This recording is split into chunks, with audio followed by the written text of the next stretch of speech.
अस्सलाम वालेकुम। मैं उम्मीद करता हूँ अब सब ठीक-ठाक होंगे। दोस्तों लास्ट वीडियो में हमने पढ़ा था कि वेरिएबल सी के अंदर किस तरह काम करता है और वेरिएबल क्या चीज़ है। आज की इस वीडियो में हमने ये पढ़ना है कि जो हमारे पास वेरिएबल था, उसको हम किस तरह से प्रिंट करवाएँगे, प्रिंट एफ फंक्शन की मदद से।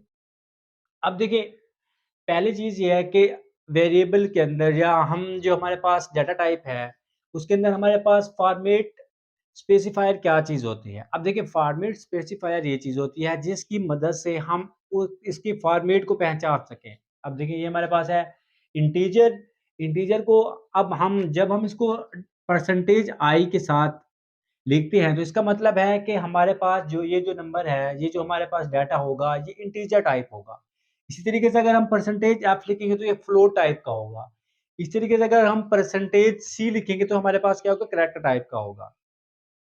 अब हम एक प्रोग्राम की मदद से अब देखिए जो भी हमारे पास वेरिएबल होगा, उसको हम किस तरीके से प्रिंट करवाएँगे, आइए देखते हैं। देखिए अब मैं यहाँ पे एक हमारे पास जो बेसिक प्रोग्राम है, जो बेसिक स्ट्रक्चर है प्रोग्राम की वो लिखते हैं। देखें यहाँ पे हमारे पास अ, मैं यहाँ पे लिखता हूँ इंक्लूड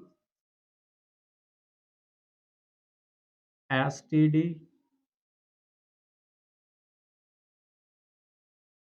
एच। अब यहाँ पे मैं प्रोग्राम लिखता हूँ वॉइड मेन और ये क्लोज़। अब वॉइड मेन मैंने इसलिए किया था ताकि मैंने यहाँ पे कोई चीज़ रिटर्न नहीं की। अगर यहाँ पे मैं इंटीजर लिखता तो यहाँ पे मैं रिटर्न कर सकता। करना लाज़मी था। अब देखिए यहाँ पे मैं लिखता हूँ कि ये हमारे पास मैं वेरिएबल बनाता हूँ कि मेरे पास है a इज़ इक्वल टू 10। ये मेरे पास एक वेरिएबल बन गया है। वेरिएबल को लास्ट वीडियो में मैंने बताया था कि हम क्या कहते हैं एक पार्ट होता है हमारा डिक्लेरेशन, दूसरा होता है हमारे पास इनिशियलाइज़ेशन। अब ये हमारे पास डिक्लेरेशन भी है, इनिशियलाइज़ेशन भी है।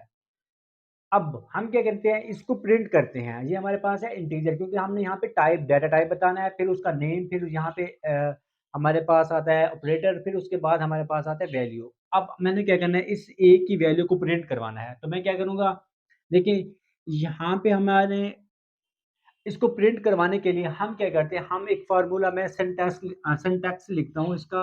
अब देखिए यहाँ पे मैं सिंटैक्स लिखता हूँ, ये प्रिंट एफ सिंटैक्स। अब इसमें क्या होता है, पहले यहाँ पे हम लिखते हैं प्रिंट एफ, फिर यहाँ पे हम लिखते हैं हम फॉर्मेट स्ट्रिंग। उसके बाद यहाँ पे क्या लिखते हैं हम वेरिएबल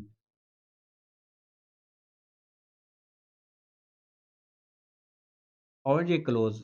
ये हमारे पास है सिंटैक्स। यहाँ पे हम क्या करते हैं फॉर्मेट स्ट्रिंग लिखते हैं और उसके बाद हम क्या करते हैं यहाँ पे वेरिएबल नेम। अब फॉर्मेट स्ट्रिंग हमारे पास क्या है, देखिए यहाँ पे अगर हमारे पास है इंटीजर तो हम क्या लिखेंगे, यहाँ पे फॉर्मेट स्ट्रिंग आएगा हमारे पास परसेंटेज आई और यहाँ पे हमारे पास वेरिएबल का नाम। अब देखिए सपोज मैं इसको प्रिंट करवाना चाह रहा हूँ, तो मैं क्या करूँगा यहाँ पे लिखूँगा प्रिंट एफ। अब फॉर्मेट स्ट्रिंग हमारे पास क्या है, अब इंटीजर है, इंटीजर में देखिए फॉर्मेट स्ट्रिंग क्या है हमारे पास परसेंटेज आई। अब मैं यहाँ पे लिखता हूँ परसेंटेज आई और फिर क्या है हमारे पास कॉमा। यहाँ पे देखें हमारे पास यहाँ पे है कॉमा, कॉमा के बाद क्या है हमारे पास वेरिएबल नेम। अब वेरिएबल नेम हमारे पास क्या है ए। अब मैं यहाँ पे लिखूंगा ए।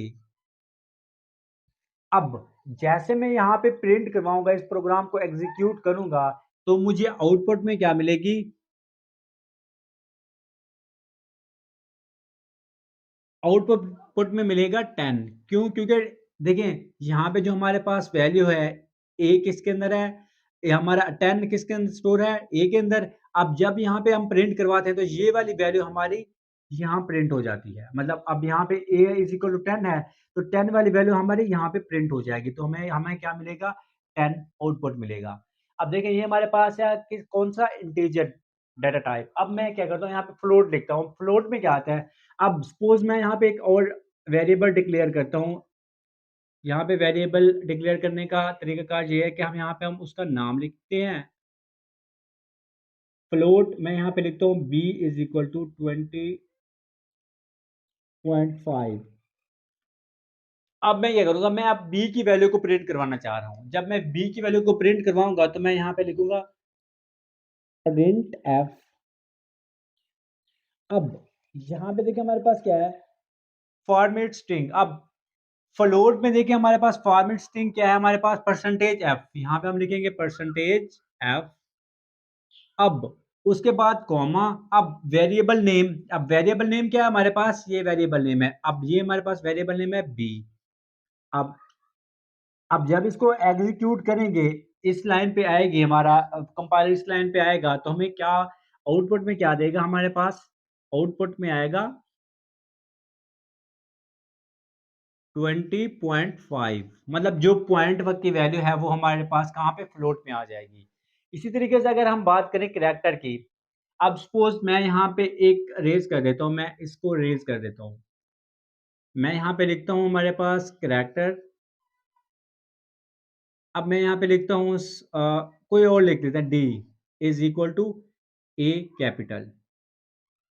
अब करैक्टर की मैं आपको एक बात बता देता हूँ, जो हम इन्वर्टेड कॉमा में लिखेंगे वो हमारे पास करैक्टर बन जाएगा।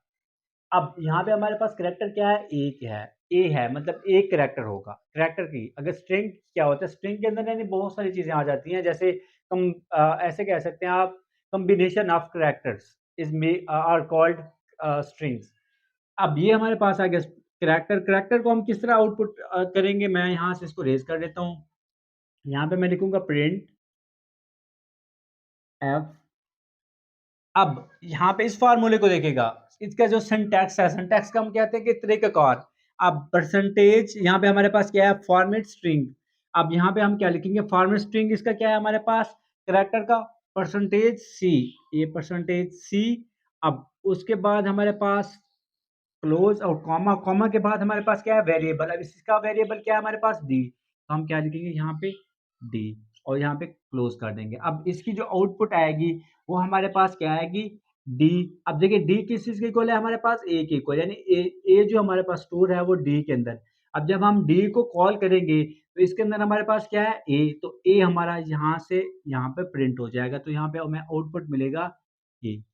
तो ये था हमारे पास कि प्रिंट एफ की फंक्शन से हम किसी वेरिएबल को कैसे प्रिंट करवा सकते हैं। अब मैंने आपको पहले बता दिया था कि हमारे पास इंटीजर वेरिएबल है, फ्लोट वेरिएबल है, और हमारे पास क्या है, करैक्टर। ये 3 टाइप थी। अब हो सकता है अगर इसमें कोई और भी आ जाए तो, मतलब मोस्टली ये यूज़ होने वाले हैं।